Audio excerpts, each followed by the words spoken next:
Hey, bon matin. Je voulais juste faire une chronologie un petit peu pour ramener les choses. Moi, mon accident de travail est arrivé en 2012, 26 octobre 2012. La filature a été demandée au mois de mai 2013. J'ai été congédiée en septembre 2013. Et la filature a été cachée. La filature, moi, je ne l'ai pas su avant 2 ans plus tard, quand je suis revenue à mon traitement. Quand on est allé au grief de congédiement, l'employeur a reproché au syndicat, la FTQ, que c'est eux qu'il aurait fallu qu'ils fassent une requête d'avoir tous les éléments de preuve, donc ce que moi j'ai pas eu le droit. Et ça, c'est très bien écrit dans mes jugements. Je pourrais pas vous dire l'article là, présentement, là, pas l'article, mais le paragraphe. Donc, la FTQ n'a jamais demandé aucune précision de mon congédiement. Donc, moi, quand j'ai su, c'était en 2015. L'émission de GE a été publiée en 2016, quand que ce document-là n'appartenait à l'employeur. Donc, Gardium a fait un coup de publicité avec GE.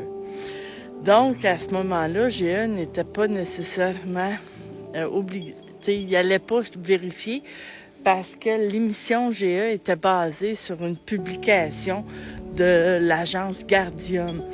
Et ils se sont trompés de plein de dossiers, je sais pas trop.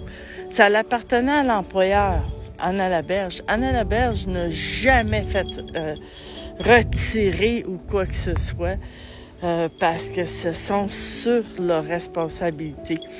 Donc, je voudrais juste vous faire partager ça parce que les gens ne voient pas la chronologie. Puis j'ai vu dans certaines choses, il y en a qui ont dit que je me suis fait pogner en 2022. Il y en a qui disent en 2016. Il y en a qui...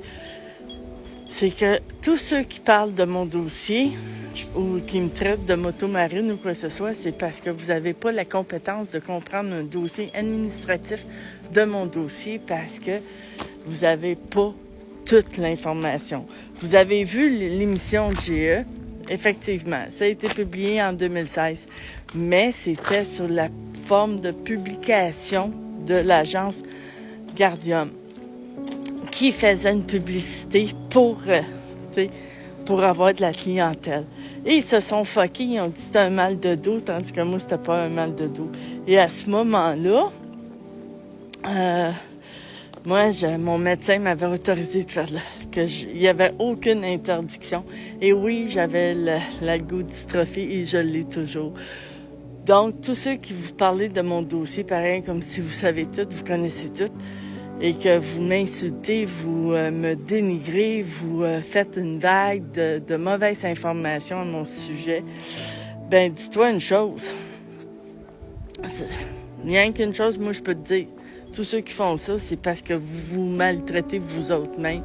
Et c'est pour ça que vous faites beaucoup de la malinformation aux autres, parce que vous n'êtes pas des personnes équilibrées.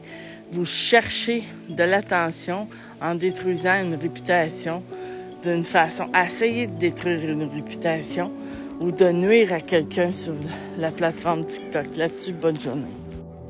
Ah oui, puis avant d'être congédiée, mon employeur le savait que je m'en allais en traitement pendant 2 ans, 48 mois, pour mon foie. Le syndicat aussi le savait, tout le monde le savait. Et ils m'ont congédiée. Pourquoi? Raison administrative. Comme ça, il n'y avait pas à aller, ils ne pouvaient pas... quand ils ont décidé, je vous ai montré les notes où que l'employeur a parlé à des avocats, pour savoir la façon de procéder. Donc, en le faisant sur le côté administratif, ben il n'y avait pas de compte à rendre. Et en plus, je peux vous dire une chose, c'est que les gens, tu sais, quand que ton médecin et les médecins sont d'accord, c'est pas nécessairement tu vas au BEM. Tu comprends?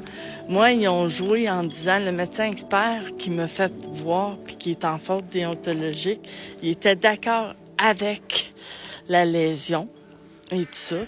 Mais il a fait un rapport complémentaire qui a été à l'encontre de moi. Et c'est ça le reproche que le Collège des médecins, c'est qu'il aurait fallu qu'il me rencontre parce que j'avais une cirrhose du foie à ce moment-là aussi. Et en plus, c'est que ma condition était intermittente et variable. Donc, le médecin expert n'a pas fait ça. Et en plus, l'employeur, il avait pas envoyé les documents. Fait que tous ceux qui veulent faire de la merde à mon sujet puis donner de la mauvaise information, vous êtes dans le champ. Puis tout ce que vous faites, c'est de vous amuser à nuire à quelqu'un puis à faire en fonction de faire alimenter votre attention en nuisant à quelqu'un d'autre parce que vous n'avez pas la compétence de comprendre mon dossier. Là-dessus, passez une belle journée.